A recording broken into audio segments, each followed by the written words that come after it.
लाख रुपए का चेक जो है पार्टी फंड के लिए हमारे प्रत्याशी ने दिया है और मैं ये चेक जो है अपनी बहन को ही वापस करता हूं क्योंकि वो चुनाव लड़ रही है, उनको ज्यादा जरूरत है। मुझे पैसों की जरूरत नहीं है, मुझे आपके प्यार की, आपके सहयोग की जरूरत है। मुझे जरूरत है सत्ता की चाबी की। आप लोग इनको वोट देकर भेजेगा, ये विधानसभा में जाएगी तो वही मेरी सबसे बड़ी कामयाबी होगी, वही मेरी सबसे बड़ी पूंजी होगी। मैं अपनी बहन को ये चेक वापस करता हूं।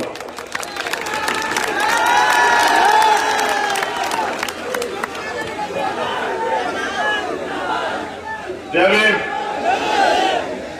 समय बड़ा कम है, मैं चाहूंगा कि आप लोग शांति बना के जो है मुझे सुने, और जो कार्यकर्ता यहाँ खड़े हैं वो अपने फोन बंद करके तमाम हमारे बहुजन समाज के यूट्यूब चैनल है वो बना रहे हैं, आप उनसे देख लीजिएगा, लेकिन डिस्टर्ब ना करें। आप जानते हैं दूसरे खड़े लोग जो छाव में, वो याद रखें कि हमारे भाई जो हमारे धूप में भी खड़े हैं।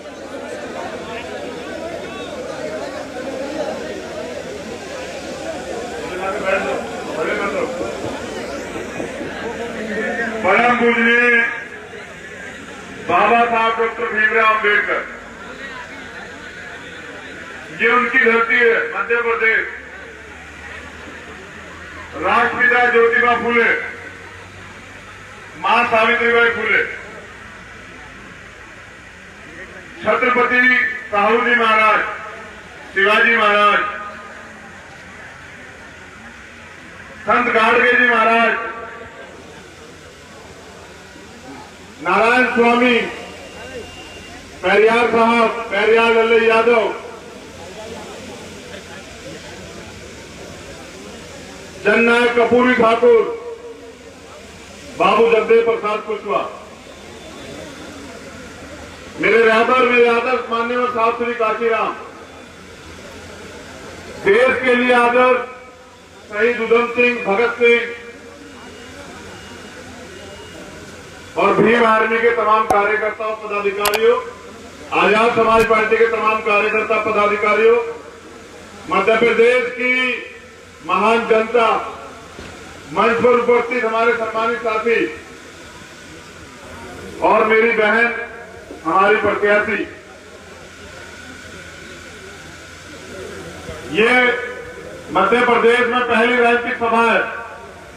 अब से पहले मध्य प्रदेश में मैं सभा में आया या आंदोलन में आया, मैं कभी वोट मांगने मध्य प्रदेश नहीं आया, आप तमाम लोग जानते हैं। मगर आज जो मैं आपसे कहने जा रहा हूं वो सुनना जरूरी है। सबसे पहले तो ये जो जनता यहां बैठी है ये मालिक है, क्योंकि आप नेता तय करते हैं, आप नेता चुनते हैं, आप नेता बनाते हैं, आप तय करते हैं कि विधानसभा में, लोकसभा में कौन जाएगा। और मुरैना में भी, सुमावली में भी आप तय करेंगे कि विधानसभा में कौन जाएगा। मेरी माताएं बहनें यहां बैठी हुई हैं। ममता कुशवाहा सिर्फ एक नाम नहीं है। अगर इस देश के दलितों को याद हो, अछूतों को, शूद्रों को याद हो, तो राष्ट्रपिता ज्योतिबा फूले की संतान है ममता कुशवाहा। और राष्ट्रपिता ज्योतिबा फूले, मां सावित्रीबाई फूले ने अपने जीवन का बलिदान दिया है, आपको पढ़ने का अधिकार दिलाया। पहले 18 स्कूल खोले, इस व्यवस्था के खिलाफ लड़ाई लड़ी, और जब मुझे पता लगा कि उस समाज से हमारी एक बहन चुनाव लड़ना चाहती है, और आज मैंने उसे बोलते हुए भी देखा, तो मुझे बाबा साहब के सपने की तरफ मेरा ध्यान गया। बाबा साहब ने सपना देखा था कि देश में महिलाओं को बराबर के अधिकार हों। हिंदू कोड बिल पे से उन्होंने इस्तीफा दिया। मगर जिम्मेदार साथियों, मेरी माता बहनों, नौजवानों, ये बाबा साहब की धरती है। और बाबा साहब के सपने थे, उन्होंने अपने 4 बच्चों का बलिदान दिया। जिस तरह की राजनीति उत्तर प्रदेश और पूरे देश में, मध्य प्रदेश में चल रही है, मैं उस पर भी बात रखूंगा। मगर मैं आपसे कहना चाहता हूं कि माननीय काशीराम साहब के भी सपने थे मान्यवर दीना भाना वाल्मीकि साहब के भी सपने थे।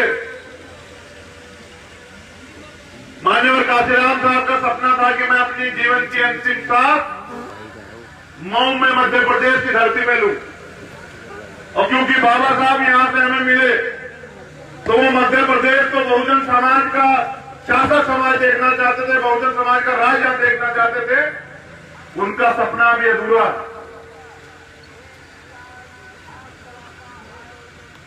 करुणा के सागर तथागत गौतम बुद्ध, संत श्रोमणी सतगुरु रविदास जी महाराज, भगवान वाल्मीकि महाराज, गुरु नानक देव, संत कबीर, जो हमारे महापुरुष हुए जिन्होंने अन्याय अत्याचार के खिलाफ, गैर बराबरी के खिलाफ लड़ाई लड़ी है, उनके भी सपने हैं। लोकतंत्र बना इसलिए था कि जिनके पास वोट होगी उनका राज आएगा, वो सत्ता में जाएंगे, वो अपने लोगों का भला करेंगे। वोट का अधिकार आपको बिकने के लिए नहीं मिला है, वोट का अधिकार आपको गुलामी से मुक्ति के लिए मिला है। लेकिन मध्य प्रदेश में मुझे ऐसा लगता है कि अभी भी समाज तैयार नहीं हुआ। वो अभी भी बीजेपी, कांग्रेस या तमाम लोगों के पीछे खड़े होकर सिर्फ झंडा उठाना चाहता है। मैं मध्य प्रदेश की राजनीति में आपसे बात करूंगा। पिछली बार आपने 2 अप्रैल का संघर्ष किया। 2 अप्रैल के संघर्ष के बाद हजारों लोगों पे मुकदमे लगे, हजारों लोगों ने रासुका जेल काटी, निर्दोष लोगों की जान गई। भारतीय जनता पार्टी की सरकार थी, आपने उन्हें सबक सिखाने का निर्णय लिया और वोट किसको दी? कांग्रेस को, कि कांग्रेस आएगी और भारतीय जनता पार्टी से मुक्ति देगी। उस कांग्रेस ने लोकसभा में भी आपके नाम पर वोट लिए कि 2 अप्रैल के मुकदमे वापिस कर देंगे। आप तमाम लोग यहां हैं, क्या 2 अप्रैल के मुकदमे वापिस हुए? क्या जो बुनियादी जरूरतें हैं या अत्याचार जो होते हैं बहुजन समाज पे, क्या वो खत्म हुए? तो इसका मतलब आप फिर ठगे गए। अब जिस कांग्रेस को आपने वोट दी ये सोच के कि ये भारतीय जनता पार्टी से मुक्ति दिलाएगी, वो आधी कांग्रेस जो है बीजेपी हो गई। इसीलिए मान्यवर काशीराम साहब कहा करते थे कि एक सांप नाथ है, एक नाग नाथ है, इन दोनों से बच के रहना है। सभी सीटों पर तो हमारे प्रत्याशी नहीं लड़ रहे हैं, फिर आपको चुनावी निर्णय लेना है। मगर याद रखिए कि दुश्मन के खेमे में खड़े होके कभी अपने लोगों के अधिकारों की बात नहीं हो सकती है। और जो वर्तमान की राजनीति चल रही है, मान्यवर साहब काशीराम साहब ने जो बहुजन मूवमेंट बनाया था वो इसलिए बनाया था कि इस मूवमेंट के बैनर पे हम शोषितों की, वंचितों की, गरीबों की, महिलाओं की, बहुजनों की, दलितों की, पिछड़ों की, मुसलमानों के, आदिवासियों की लड़ाई लड़ेंगे, उनको राजनीतिक अधिकार दिलाएंगे। लेकिन वो राजनीतिक दल भी, उसको भी सिद्धांतों से कोई मतलब नहीं है। हर व्यक्ति का अंतिम लक्ष्य सिर्फ सत्ता हो गया है। लेकिन क्या बहुजन समाज अपने महापुरुषों के बलिदान को भूल जाएगा? क्या बहुजन समाज जो अत्याचार अन्याय देश में हजारों साल से किया गया, क्या उसको भूल जाएगा? आज ममता कुशवाहा चुनाव नहीं लड़ रही है, आज चुनाव लड़ रही है तो भीम आर्मी लड़ रही है, आजाद समाज पार्टी लड़ रही है, एक कार्यकर्ता लड़ रहा है। नौजवान जिम्मेदार साथियों, वोट 2 धारी तलवार है। अगर मत का प्रयोग सही हुआ तो आपका फायदा होगा, आपके अधिकारों की बात होगी, आपकी सुरक्षा की बात होगी, आपको न्याय मिलेगा, आपके ऊपर जुर्म जाति जो अत्याचार होते हैं वो खत्म होंगे। अगर वोट का गलत प्रयोग हुआ, आपने अभाव में, प्रभाव में, संरक्षण में, किसी लालच में वोट दिया या गलतफहमी में वोट दिया, तो वो वोट आपका नुकसान करेगा। एससी एसटी के 131 एमपी बैठे हुए, ओबीसी की बात नहीं कर रहा हूं। लेकिन जब आर्थिक आधार पर आरक्षण लागू होता है तो वही सांसद बड़े बड़े हाथ उठाकर समर्थन करते हैं। जब प्रमोशन में रिजर्वेशन खत्म किया जाता है वही सांसद हाथ उठा के जय जयकारा लगाते हैं। जब एससी एसटी एक्ट खत्म किया जाता है तो वही सांसद जो है अपनी पार्टी के प्रति समर्पित होते हुए चुपचाप घर बैठे रह जाते हैं। क्या जनता सारे संघर्ष करेगी? अगर जनता सारे संघर्ष करेगी तो राजनीतिक दल किस लिए? और अगर जनता को सब कुछ करना है तो जनता निर्णय ले कि पिछले 5 साल में अगर दलितों पे, पिछड़ों पे, मुसलमानों पे, गरीबों पे, महिलाओं पे संविधान को अगर राज आई है तो वो कौन सा संगठन है, वो कौन सा दल है जिसने अपनी जान की परवाह न करते आपकी लड़ाई लड़ने का काम किया है? यह तमाम लोग जानते हैं। चुनाव खत्म हो जाएगा, तमाम लोग आपके बीच जाएंगे, कोई दारू देगा, कोई पैसे देगा, कोई तरह तरह की बातें करेगा, कोई तरह तरह के लालच देगा, लेकिन जब चुनाव खत्म हो जाएगा वो लोग आपको ढूंढे भी नहीं मिलेंगे। आप उनके घर के बाहर जाओगे तो वो आपसे कहेंगे कि हमने कौन सा तुझसे वोट मांगी थी, तूने तेरी वोट तो हमने खरीदी थी, जो बिका हुआ वो हमसे कैसे सवाल करेगा। जो लोग बिना स्वार्थ के आपकी लड़ाई लड़ रहे थे, अगर उनको मौका मिलेगा तो मैं जिम्मेदारी से कह सकता हूं, मेरी बहन ने यहां से कहा और मैं राष्ट्रपिता ज्योतिबा फूले के समाज से रिश्ते बनाने के लिए आया हूं कि अगर किसी कमजोर पे अत्याचार होगा तो आप अकेले नहीं है। किसी बैकवर्ड के व्यक्ति पे, किसी बहन पे, भाई पे, बहुजन समाज किसी व्यक्ति पे अत्याचार होगा तो जहां आपका पसीना गिरेगा आपके तमाम बच्चे भाई अपना खून देने का काम करेंगे। लेकिन ये जो भाईचारा है जो सदियों से बना हुआ है, शायद आपको पता हो या ना हो कुशवा समाज के लोगों, लेकिन हमें पता है कि कितना अपमान राष्ट्रपिता ज्योतिबा फूले ने सहा, कितना अपमान जो है मां सावित्रीबाई फूले ने सहा। जब वो को पढ़ाने के लिए जाती थी तो उनके ऊपर कीचड़ फेंका जाता था। जब वो दलित बच्चों को पढ़ाने जाती थी तो उनको बेइज्जत किया जाता, उनको पत्थर मारे जाते थे, लेकिन उन्होंने तमाम तरह के अपमान से अपना रास्ता नहीं छोड़ा। क्या दलित समाज के लोग ये एहसास भूल जाएंगे? भूल जाओगे? अगर आज तुम अपने के साथ नहीं खड़े होंगे तो कल आपके साथ कौन खड़ेगा? सवाल कीजिए अपने आप से। ये लड़ाई सिर्फ वोट की नहीं है, ये लड़ाई है बहुजन भाईचारे की, ये लड़ाई है आने वाले कल के संघर्ष की। हालात बहुत नाजुक है बहुजन समाज के राजनीतिक रूप से, लेकिन नौजवानों का जो जोश है, जो जुनून है, वो भी एहसास करवा रहा है कि समाधान भी निश्चित है। मेरे जिम्मेदार साथियों, माताओं, बहनों, नौजवानों, बाबा साहब ने तमाम तरह की कुर्बानी दी और बचपन में मैंने बाबा साहब का एक सेंटेंस पढ़ा, आज आप भी सुन लीजिए, आपके काम आएगा। उन्होंने कहा कि जीवन जीना कोई बड़ी बात नहीं है, जीवन जीना कोई बड़ी बात नहीं है, बड़ी बात है स्वाभिमान से जीना। बड़ी बात क्या है? अगर इस देश में आप स्वाभिमान से नहीं जी पाते तो आपकी जवानी का क्या फायदा बताइए? इस देश में अगर आप अपने महापुरुषों के आंदोलन को आगे नहीं बढ़ा सकते हैं, अपने महापुरुषों के सपने को पूरा नहीं कर सकते हैं, आपका क्या फायदा? मेरी बात को बहुत गौर से सुनिए। किसे वोट देंगे? भारतीय जनता पार्टी को। भारतीय जनता पार्टी को वोट देने का मतलब है इस देश में संविधान की हत्या, अगर जिनसे संघर्ष होता है उनसे समझौता नहीं होता, जिन्होंने कल इतने लंबे समय तक इस व्यवस्था को संभाल के रखा, वो भारतीय जनता पार्टी आपका भला कभी नहीं कर सकती। उस भारतीय जनता पार्टी को दफन करने का काम आप लोगों को करना पड़ेगा। किसे वोट देंगे? कांग्रेस पार्टी को। आपने देखा था लोकसभा में भी और विधानसभा में भी, इन्हीं लोगों ने आपका वोट लिया, आपको ठगा और फिर आपका इलाज किया। जब ये आज सड़क पर आंदोलन के लिए आते हैं तो ये लाठी मारते हैं। इनमें आइडियोलॉजिकल तो कुछ है ही नहीं, विचारधारिक लड़ाई तो कोई है ही नहीं। कल आप वोट देंगे कांग्रेस समझ के, वो कांग्रेस दोबारा बीजेपी हो जाएगी, आपका क्या भला होगा? आप तो ये सोच रहे थे हमने दुश्मन को हरा दिया, हारा कौन? आप। तो आपके पास विकल्प तो बहुत है, लेकिन अगर आप चाहते हैं कि मध्य प्रदेश में नौजवानों को, गरीबों को, महिलाओं को, शोषितों को ताकत मिले तो लोकतंत्र में ताकत होती है वोट। आपके पास मौका है 3 तारीख को।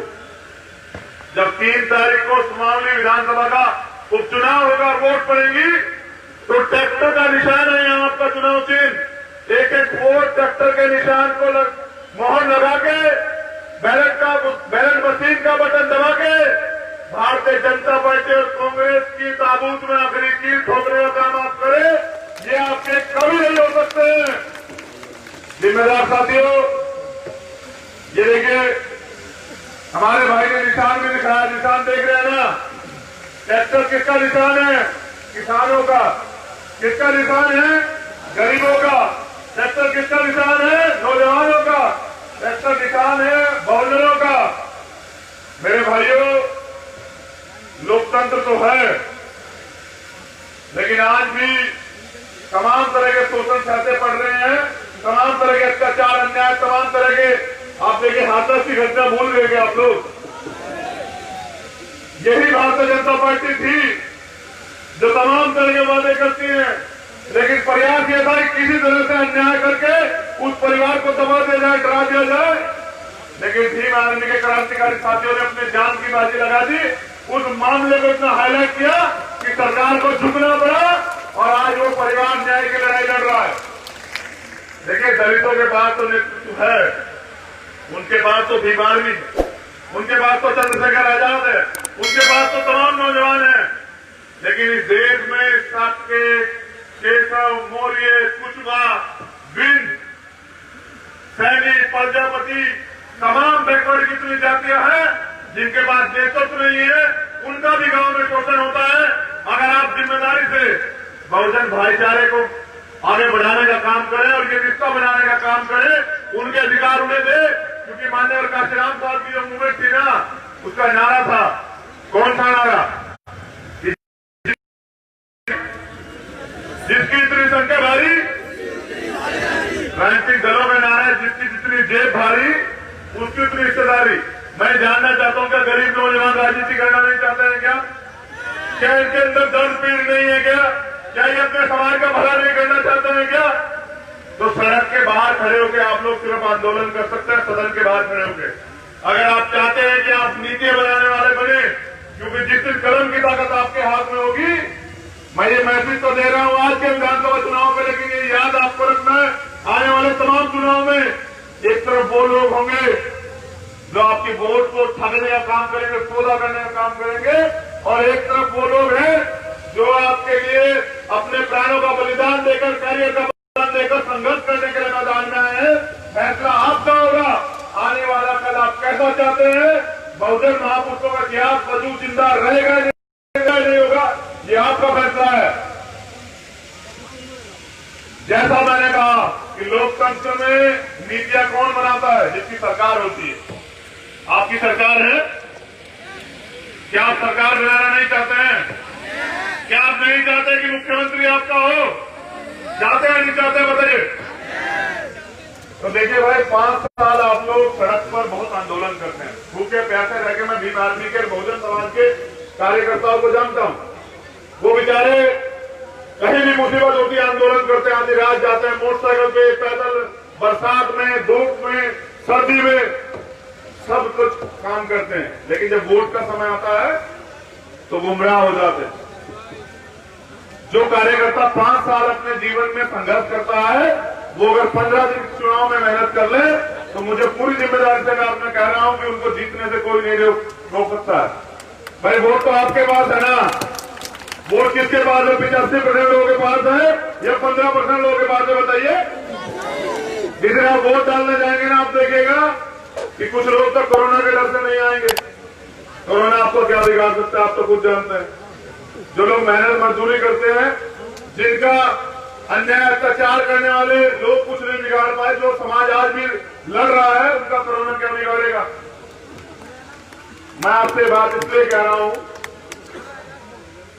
कि मैं अपने रहबर का सपना, माननीय साहब श्री काशीराम साहब का सपना, बाबा साहब का सपना, उस धरती पे जहां बाबा साहब पैदा हुए मध्य प्रदेश में, मैंने अपने मुंह सुना, माननीय काशीराम साहब कहते थे कि मध्य प्रदेश, उत्तर प्रदेश के बाद अगर कहीं राजनीतिक रूप से बहुजनों के लिए उपजाऊ भूमि है तो वो मध्य प्रदेश। लेकिन मध्य प्रदेश में हमारे लोग क्यों जो है कमजोर अपने आप को आंक रहे हैं? क्या आप लोग कमजोर हैं? क्या आप लोग अधिकार को छीन सकता है? क्या आपको कोई तुम्हारा गुलाम बना सकता है? तो ये जो मेरे हाथ में देख रहे हैं ना भाई, किसने दिए इस देश में सारे अधिकार हमें? किसने दिए हैं? किसने दिए हैं? बाबा साहब ने। और अगर आप चाहते हैं कि देश में आपके अधिकार सुरक्षित रहे तो आपको इसकी रक्षा करनी पड़ेगी। देश को खतरा किससे है? किससे खतरे? किससे खतरे? इसको खतरा है मनोवादियों से। और अगर अपने लोग इसकी लड़ाई नहीं लड़ेंगे ना तो अपने लोगों को भी खतरा हो जाएगा। समझ रहे? जिस घर के लोग अपने घर की रखवाली नहीं करते ना, उसी घर में चोरी होती है। तो एक अपनी बात को खत्म करते हुए मैं एक बार आपको चुनाव चिन्ह दोबारा दोहराऊंगा और नौजवानों के लिए, क्योंकि नौजवान हमारी बड़ी ताकत है, एक लाइन जरूर पढ़ूंगा। चश्मा लगा के पढ़े।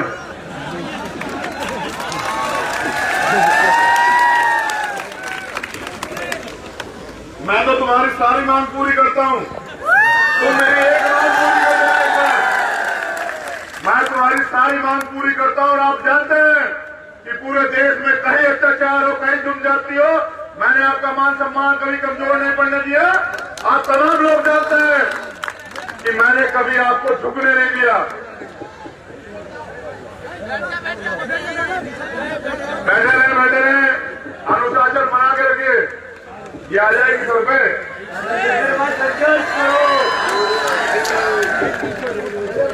चलिए मेरी बात खत्म होने दीजिए।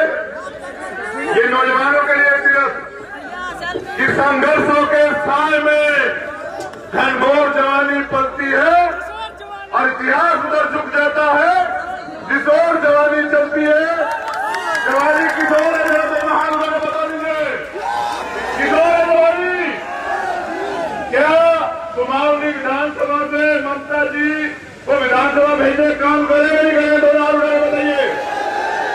हमारी माताएं बहनें हाथ नहीं उठा रही है, भेजेंगे नहीं भेजेंगे? चलिए, चुनाव चिन्ह क्या है आपका? चुनाव निशान क्या है? मैं आपको एक और जानकारी देता हूं, सुनिए। मैं बिहार गया था ना, वहां निशान नहीं बोलते हैं, वहां छाप बोलते हैं। वहां बोलते हैं जैसे हमारा निशान वहां हेलीकॉप्टर है तो बोलते हैं किसको वोट करिए, तो बोलते हैं हेलीकॉप्टर छाप।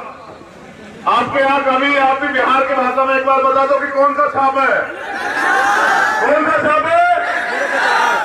ये ट्रैक्टर जब चलेगा तो सब लोग जो है, वो जो लोग आपके अधिकार छीनना चाहते हैं, वो अपने आप जो है पीछे हट जाएंगे। मैं इनको जो है माला भेंट कर दूं, कर दूं। अभी तो एक चीज की लड़ाई है, जब दोबारा आगे चुनाव होंगे, मूल चुनाव, तो सारी सीटों पर लड़के आपका मुख्यमंत्री बनाने के लिए संघर्ष करेंगे। और जब आपका मुख्यमंत्री बनेगा ना, तो कोई नौजवान बेरोजगार नहीं रहेगा। अच्छे स्कूल बनेंगे, अच्छे हॉस्पिटल बनेंगे, तमाम तरह की सुविधाएं होंगी। आरक्षण को जिसकी इतनी संख्या वाली उतनी उसकी हिस्सेदारी के तौर पर लागू किया जाएगा। वो तमाम सपने जो बाबा साहब के थे वो लागू किए जाएंगे। मुझे सुनने के लिए बहुत बहुत धन्यवाद। दोनों हाथ धो के सम्मान करो तो दे दूं माला, दे दो, जिता के भेजो। चलिए मेरा बहुत बहुत आभार और मेरे की रक्षा कर दी है, करो मेरा अच्छा। चलिए बहुत बहुत आभार। बोले इतना घूमना पड़ता है कि जगह भूल जाता हूं। कुमाऊनी और मध्य प्रदेश की जनता का बहुत बहुत आभार। ये प्यार बना के रखिए, पूरी जिम्मेदारी से लीजिए, समाज पूरी जिम्मेदारी पूरी ईमानदारी से बंजार काशीराम साहब और बाबा साहब के आदर्शों पर चल के बहुजन समाज को सजग बनाने का काम करूंगा। और जब तक ये नहीं होगा चैन से नहीं बैठूंगा। आज यहाँ हूं, कल बिहार में था, कहीं और होगा, लेकिन जब मैं यहाँ नहीं होता तो मेरी ताकत आप होते हैं। अपनी एकता को बना के रखिए। मैं एक और बात आपसे कह रहा हूं, आज मध्य प्रदेश की जनता से, तमाम कार्यकर्ताओं से, एक मिनट सुन लीजिए कार्यकर्ता, इस मंच पे नेता बहुत है, वो भी हमारे बनाए हुए हैं, समझ रहे हैं ना? किसके बनाए हुए हैं? जो कार्यकर्ता बन के ईमानदार से जनता के बीच काम नहीं करेगा, ऐसे नेताओं की मुझे बिल्कुल भी जरूरत नहीं है। पद का मतलब होता है जिम्मेदारी। पद का मतलब ये नहीं होता कि अपने से छोटे कार्यकर्ता का शोषण किया जाए और एसी के कमरे में बैठ के समाज की लड़ाई नहीं लड़ी जाती। मैं मंच से कह रहा हूं, अगर मुझे यहाँ ये पता लगा कि आपने संघर्ष का रास्ता छोड़ के और वीआईपी जीवन जीना शुरू कर दिया, तो याद रखिए आजाद समाज पार्टी और भीम आर्मी में आपका आखिरी दिन होगा। मैं इसके लिए पूरी जिम्मेदारी लेता हूँ। जय भीम, जय संविधान।